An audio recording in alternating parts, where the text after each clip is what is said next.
right, hello, my name is Max. This is No Code Nerd. We're talking about Appsheet today. So Appsheet is a little interesting. I think Google owns it now because it seems to be using a lot of Google.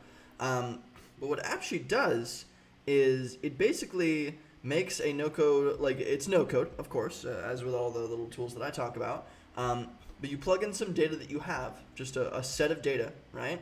You plug it into Appsheet, and it just uses AI to just make it for you. It makes you and suggests a few different versions of the app and what components it should include, right? So for instance, if you plug in a bunch of like location and restaurant data in the local area of Pittsburgh, it will probably build you in like a few minutes a little gallery app where you can select different restaurants and then a map section where you can find the locations and all that different kind of data. So it makes accessing data that much more effective, and you don't have to build anything actually, which is super, super wild.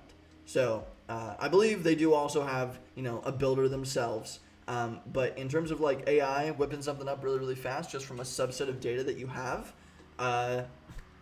you can build something in minutes with this. This is insane. So mobile, desktop, whatever you need. It's flexible on multiple platforms. So an AI no-code tool, pretty nuts. Let me know what you think. Let me know if you have any questions on what's capable with this. I'm happy to dig into it more for you. I know a few people that have used this a bunch. But yeah, go build something with AI. Pretty crazy. See you in the next episode.